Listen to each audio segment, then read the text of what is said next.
What do you do when the woman you love, your wife, laughs just a little too hard at another man's whisper?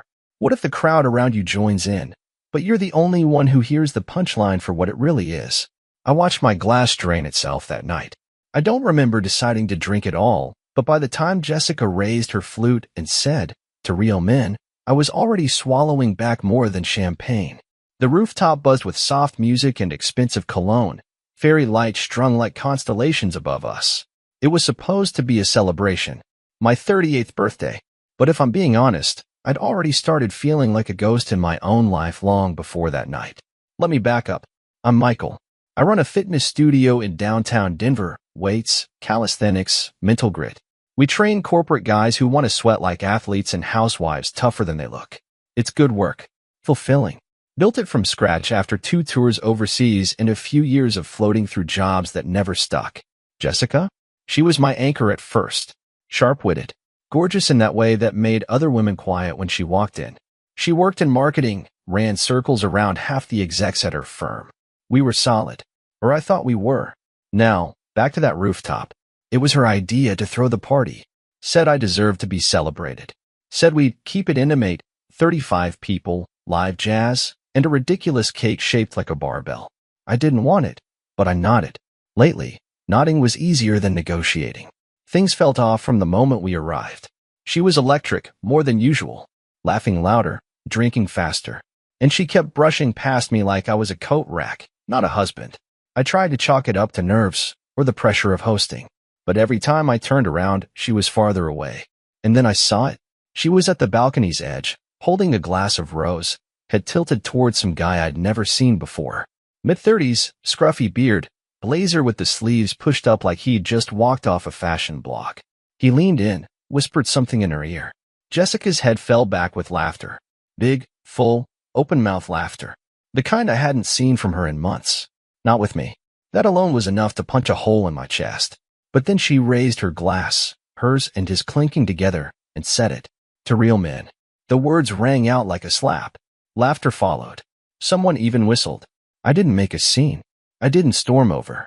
I didn't ask who he was or why her hand lingered on his arm. I just drained my glass, set it down on a table that wobbled slightly beneath its own weight, and I walked out. No coat. No goodbye. Just out. The elevator down from the rooftop was empty. I remember watching my reflection in its mirrored walls, straight back, clenched jaw, a man holding himself together by instinct. Not rage. Not yet. Just clarity. The cold air hit my face when the doors opened at the lobby. Denver nights are sharp and spring clean, unforgiving. I stood there on the sidewalk, breathing in deep, letting the chill burn away whatever wine was still in my blood. My phone buzzed in my pocket, Jessica's name lighting up the screen. I didn't answer. Instead, I turned left, heading nowhere in particular, like a man walking away from a building he'd just set fire to. Because in a way, I had. And as I disappeared into the dark, one thought throbbed in my mind, steady as a drum. That wasn't just a toast. That was a warning. The smell of scrambled eggs hit me before I even turned the corner into the kitchen. Jessica was humming. She always hummed when she cooked. Something light, tuneless. Used to make the place feel warm, lived in. But now, in that moment, it felt like theater, a prop melody floating through a room that had gone hollow. She stood barefoot in my shirt, flipping eggs like we were still us. Like the night before hadn't happened. As if To Real Men wasn't still ringing in my ears like a bell struck too hard. Morning, she said, cheerful, without turning. Coffee's fresh.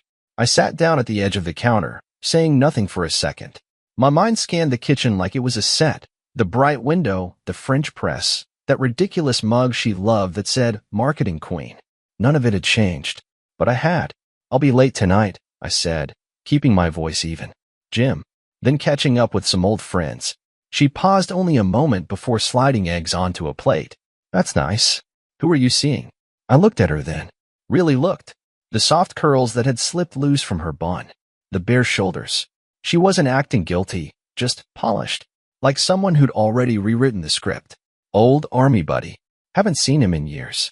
It was a lie, but not the kind that mattered. Not to her. Not now. She slid the plate toward me and leaned on the counter, watching my face like she was trying to read an article that didn't load right. You okay? She asked, a little tilt in her voice that mimicked concern but didn't quite reach her eyes. I nodded once. Fine. That one word carried the weight of the entire previous night. She sipped her coffee. You kind of vanished at the party. You seemed busy. Her eyes narrowed for just a second. It was your birthday, Mike. Was it? I let the silence settle after that. Picked up the fork. Took a bite. The eggs were good. Buttered just right. And somehow, that made it worse. Because she had the nerve to feed me like nothing happened. Like my absence hadn't even left a dent.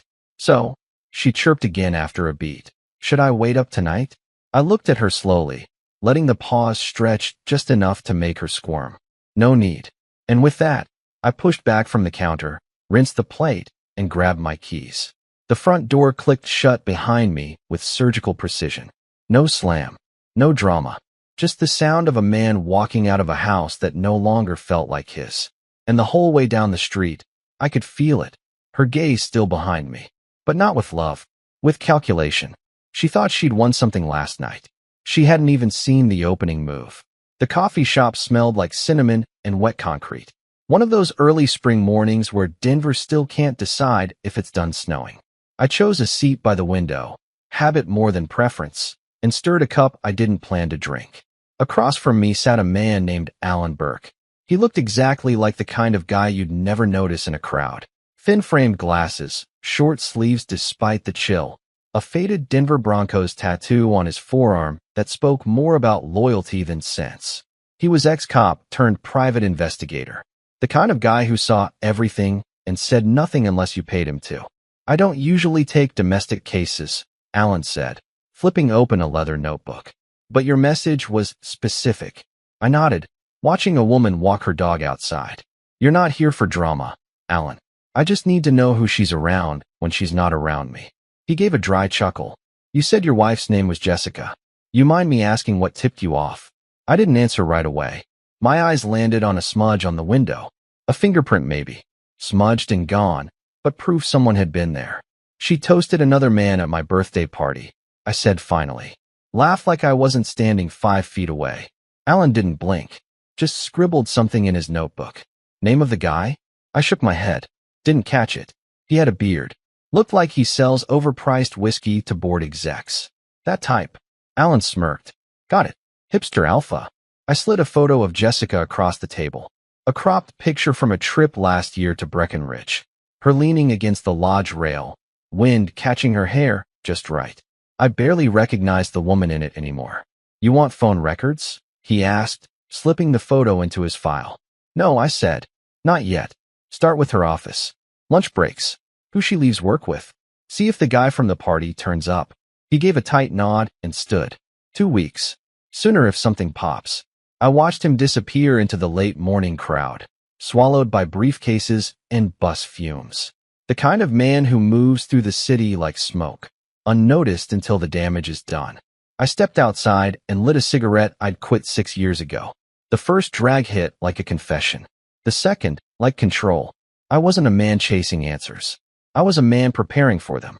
It was a Tuesday when the envelope showed up. Thick. Manila. No return address. Just my name in blocky black ink, like it had been printed on a typewriter by someone who didn't like small talk. My office door clicked shut behind me as I sat down and opened it with the slow, steady hands of a man who already knew what was inside. The first photo was blurry, movement caught mid-frame, but clear enough. Jessica. That damn red dress. The one she wore to my birthday party. Leaning into the man from the rooftop. Her hand on his chest like she'd been there before. The next one? That hit harder. The same man. Same dress. Her lips on his. His hand gripping the back of her neck like they were rehearsing a scene they both knew by heart. Not inside the party, but just outside the venue. Tucked behind a row of shrubs near the valet line. Like teenagers who didn't think they could get caught. But they were caught. Frame after frame. Alan had done his job. I stared at the last photo the longest. Not because it was the most graphic, but because of her expression. She was laughing. Eyes closed. Head tilted back. The same way she used to laugh with me. I placed the stack down gently, like it might break if I moved too fast. Then I opened the second half of the envelope. Papers. Printouts of texts, Instagram messages, check-ins. Alan had traced their connection all the way back to a strategy workshop she hosted 6 months ago. The guy was a coworker. Sales, of course. The kind who always had just enough cologne and just enough ambition. I flipped the page. His name, Brandon Hale. I let the name settle, memorizing it like a target at the range. And then I smiled. It wasn't a happy smile. It wasn't even bitter. It was the smile of a man who just stopped waiting. I opened my bottom drawer, pulled out the black file I kept for client contracts, and swapped in a new label, Hale. After that, I turned to my laptop. My fingers moved automatically. Calculations, spreadsheets, assets. I cross-checked account access, looked at passwords she hadn't changed in years, and made a list. Then I started printing. Page after page. The machine hummed beside me, steady and mechanical, matching the rhythm of something rising in my chest. It wasn't rage. It was clarity. Because now I knew. Now it was real. And real men don't shout when they're betrayed. They prepare. She lit the candles like it was any other Thursday night.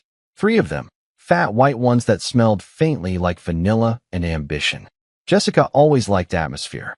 Mood lighting, curated playlists, wine poured into the big glasses that caught the light just right.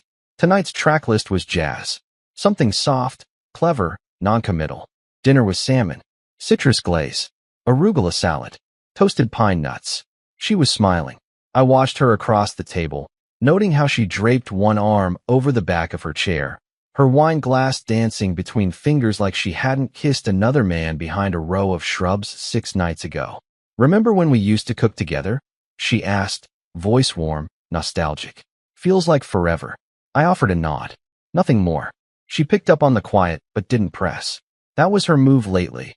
Float a little bait and hope I'd bite. But I didn't come to play. She took a sip, eyes half-lidded. "You ever think maybe we're in one of those boredom phases?" I raised a brow. "Boredom phase." She laughed lightly. "You know, that space couples fall into. Predictable routines. No surprises. Just going through the motions." I let the silence stretch, let her stew in it a beat too long. Then I reached beneath the table and pulled out an envelope. Plain white. Slim. I slid it toward her, slow and deliberate. Her smile faltered as she picked it up. "What's this?" "Open it." She peeled back the flap and pulled out 2 glossy rectangles. "Spa tickets. A luxury weekend retreat just outside Aspen. Massage, detox, digital detox. One-way shuttle included. Saturday departure." Her eyes darted up. "You booked this?" I nodded. "Figured you could use some time to clear your head." Jessica blinked. "Wait, you're not coming?" "No," I said, folding my napkin. "This trip's for you." She stared at the tickets, the silence between us stretching into something dense. "You're serious?" "I am." She let out a breathy laugh, confused but too proud to show it. "Okay, well, that's unexpected." I stood slowly, collecting my plate. "That's the idea." As I rinsed my fork in the sink, I caught her reflection in the window glass, still holding the envelope, still frozen in place. I didn't look back when I left the room. I didn't need to, because I'd seen that expression before, on myself. The moment you realize something is shifting underneath your feet, and you have no idea which way is down anymore. She thought she understood games, but the rules had changed. And now? Now it was my board. She was gone by sunrise. I heard the soft roll of her suitcase across the hardwood, the click of the door as it shut behind her. No goodbye, no kiss, just the faint echo of heels down the hallway, as if she were leaving for a meeting, not a marriage. I stayed in bed another 10 minutes, staring at the ceiling. Then I got up and got to work. First was the laptop.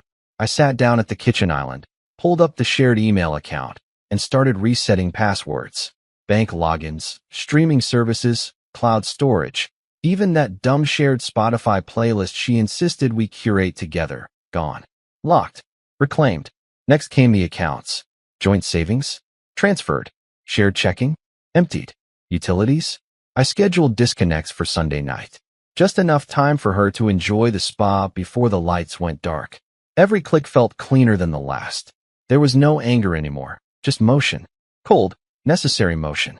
I paused only once, halfway through updating the security codes on our building's door access. My thumb hovered over her name in the tenant list. For a second, I stared at it. Then I deleted it. She wouldn't be needing that code anymore. By noon, I was packing a bag, not in haste, but precision. Essentials only. A few shirts, my gym gear, documents I'd already scanned. I left the wedding photo on the nightstand, still in its silver frame. Her favorite shot, us on that beach in Santa Barbara, laughing at something neither of us remembered anymore. Let it stay. Let her walk back into this apartment thinking everything was fine, just long enough to feel the silence settle on her chest. I closed the laptop, zipped the bag, and stood in the middle of the living room, listening. The place had never been this quiet. No music, no heels tapping, no humming from the kitchen, just the faint sound of my own breath. I didn't feel sad. I didn't feel much at all. Just present, just ready. I opened the door, stepped into the hallway, and didn't look back. She had her spa weekend. I had work to do. By Sunday afternoon, the silence had shifted. Not the kind you sit in, but the kind that sits on you. I was at a lounge downtown. Dim lights, soft jazz, a glass of bourbon sweating quietly on a leather coaster.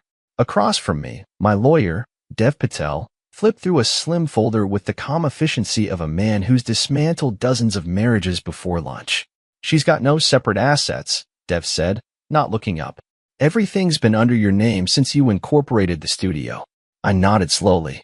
And the apartment? He smiled faintly. She'll have to find somewhere else to hum. That made me laugh, just once, just under my breath. My phone buzzed again. Another message from Jessica.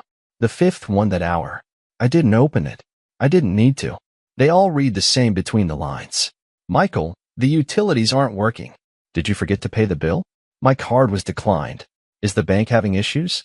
I can't log into our shared Dropbox. Did you change the password? Michael, what's going on? Panic, dressed in pleasantries. Dev glanced at the screen as it buzzed a sixth time. She's starting to realize. Noticed. He took a sip of water, then pushed the folder toward me. Everything's in place. We just need the timing. I want the paperwork on the table before she even steps foot back in that apartment. Dev raised an eyebrow. You sure you don't want to talk to her face to face? I looked at the glass in my hand for a long moment, watching the amber swirl. She made her choices.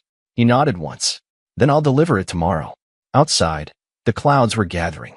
Denver spring storms like to sneak up. 1 minute sunshine. The next, thunder splitting the sky like a warning shot.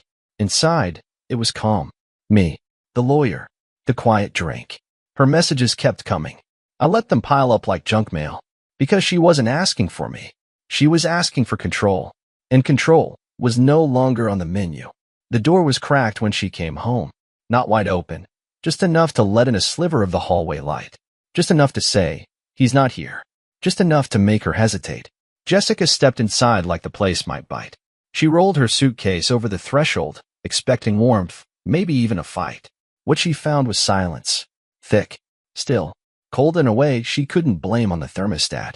The living room was dim, shades drawn. The faint scent of her perfume still clinging to the air like a memory that wouldn't leave. On the coffee table sat a manila envelope, square in the center, as if placed there with intention. Next to it, a neatly stacked pile of printed photos. She didn't move right away. Didn't need to. She knew. With stiff fingers, she reached down and picked up the first photograph. Her breath caught. There she was, smiling, pressed close to Brandon behind the party venue. Lips locked like they were the only people in the world.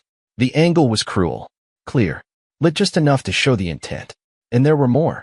A full timeline of betrayal in glossy 4x6. Her knees buckled slightly, and she sat without meaning to.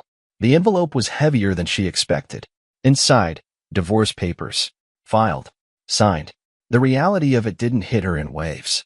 It hit all at once, like a fall from the last rung of a ladder she didn't even realize she'd climbed. Then she noticed the text messages, hers printed and tucked under the envelope. Every flirtation, every plan to meet after, every emoji she thought she could send in secret. There was no defense, no gray area. She pressed her palm against her forehead, suddenly breathless. The spa weekend. The one-way shuttle. It hadn't been a gift. It had been an opening. And Michael? He'd taken it. She scrambled for her phone, heart pounding. Thumb shaking, she pulled up his name. Jessica. Michael, we need to talk. Please. Jessica, I just got back. I'm home. Can you come back so we can talk? Jessica, why are you doing this? I don't understand what you want. 3 dots appeared once, then vanished. Nothing. She tried calling. Straight to voicemail. Her voice cracked as she left the message. Michael, I don't know what to say. Please. Just come home. We can fix this. You didn't even let me explain. Her own words sounded strange in her ears. Hello. Too late. She tried again, called a mutual friend. Then another. The third sent her straight to voicemail without ringing. That's when she checked her group messages. One stood out. From Michael. A week ago. Michael, if any of you are wondering why I've gone quiet, here it is. The photos attached are all the explanation I owe. I've decided to move forward with peace. I hope the rest of you do too. It had 4 reactions. All hearts. Jessica dropped the phone. The silence around her shifted. It wasn't just quiet now. It was empty. No music. No low hum of Michael's late-night workouts. No keyboard clicks from the office. Just the faint sound of the fridge humming, indifferent to the implosion it witnessed. She rose from the couch like someone surfacing from a deep dive. Her legs barely moved. Her eyes scanned the apartment, every corner, every shadow, searching for some proof that this wasn't real, that he might come back. But there was nothing. Not a sock. Not a toothbrush. The closet in the bedroom had one side empty. Immaculately so. He'd planned this with the precision of a man building his escape like a new life. She walked back into the living room and sat again. Not because she was tired, but because there was nowhere else to stand. The silence wasn't just around her. It was inside her now. The first thing she did Monday morning was call Candace. Jessica had never really liked Candace, too blunt, too observant. But Candace had been one of Michael's oldest friends, dating back to their army days. If anyone could give her insight, maybe smooth the edges, it'd be her. The call rang once, twice, then voicemail. Hi, Candace, it's Jess. I need to talk to someone. I came home and Michael's gone. Like, really gone. I know he's probably angry, and he's probably told you things that, listen, I just need a friend right now. Someone who knew us, who knows him. Can you please call me? She hung up, but the dread only grew heavier. By noon, she tried nearly everyone, college friends, gym friends, even Michael's barber. Nothing but voicemails and unread messages. One of them, Emily, a woman she'd had bottomless brunch with just 2 weekends ago, texted back late in the day. Emily, hey Jess. I think it's best we give each other some space. I hope you're okay. No exclamation point. No heart emoji. Just distance, clear and deliberate. Jessica stared at the screen until it blurred. She hadn't cried yet. Her body wouldn't let her. She'd spent so long pretending, managing, posturing, that now, even grief didn't quite know how to show up. The apartment felt too clean. Michael's side of the closet, of the bathroom sink, the coat hooks near the door, all stripped. Efficiently.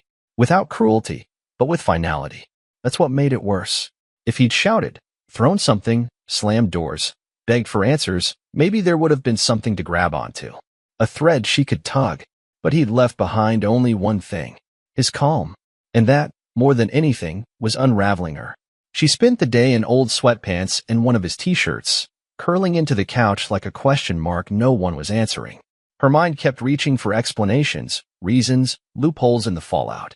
She'd told herself the kiss with Brandon was stupid, meaningless, some shallow rebellion against feeling invisible.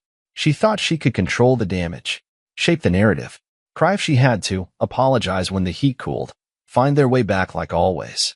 But there was no road back now, only this strange, unbearable stillness. Late that night, the doorbell rang. She ran to it. For a moment, just one fractured second, she thought it might be him. It wasn't. It was a moving company. 2 men stood in the hallway, one with a clipboard, the other holding a set of keys she immediately recognized. Michael's. The taller one cleared his throat. Jessica Walker? She nodded, barely. We're here to pick up your personal belongings. Bedroom closet, bottom drawers. The rest has already been arranged for storage. She stood frozen. Who sent you? The man checked the form. Michael Walker. This was scheduled last week. Of course it was. They moved through the apartment with practiced detachment. Folded, packed, carried. One of them unplugged the record player she'd fought to keep. The other coiled her yoga mat like it was nothing. Jessica sat in the armchair, his armchair, and watched herself be removed, piece by piece. When they were done, the taller one handed her a folder. Inside, the final signed copy of the divorce petition, stamped and filed. No note, no postscript, no room left to reply. Only a new return address. A studio loft across town. She ran her finger over the street name, tracing the clean print. She'd always joked that he'd never leave this apartment, that he was too sentimental, too steady. Turns out she didn't know him at all. Or maybe he just stopped letting her know. The movers left quietly. The door closed. She stood in the middle of the room, surrounded by too much space and not enough sound. For the first time, the reality settled with full weight. Michael wasn't trying to make a point. He was gone, and she wasn't the one who left. The first week passed like a fog. Jessica kept expecting the silence to break, for a message to come through, for Michael to show up, maybe not with forgiveness, but at least with something, an argument, a question, a look that said this still matters. But nothing came. She stopped checking her phone after a while.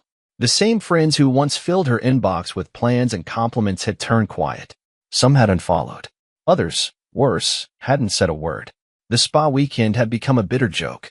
She found the receipt still in her purse, crumpled next to a half-used lip balm and a folded note from her last therapy session. "Do you feel worthy of being chosen?" it asked, scrawled in her own handwriting. The irony was too loud to ignore. By day 9, she started boxing up her things. Not the expensive ones. Not the things that might have impressed people. No, what she packed were the small, familiar objects. Her worn paperback copy of The Bell Jar. That dumb turquoise mug she always used for tea. A high school photo strip of her and Michael, years before the tension, when they could barely keep a straight face long enough for the shutter. The apartment had become a museum she no longer belonged to. And yet, every room whispered his name. She tried to remember the last real conversation they'd had. Not logistics. Not plans. Conversation. Where they sat face to face and talked like two people on the same team. She couldn't find it. Somewhere along the way, she'd stopped seeing him as a man and started seeing him as a prop in her performance. The reliable one. The quiet strength. The man who would always be there, no matter how far she leaned away. She thought his steadiness meant she could bend him. What she didn't understand was, he wasn't bending. He was waiting. And now he was rebuilding. It was late Friday when the final delivery came, a plain brown box, no return label. Just her name, handwritten in Michael's tight, neat print. Inside were her remaining things. A watch she'd given him on their 4th anniversary. A set of Polaroids from their Santa Fe trip. A letter. She unfolded it carefully. No greeting. No sign-off. Just a handful of words. No resentment. Just release. "You taught me how to leave. Thank you." That's when the tears came.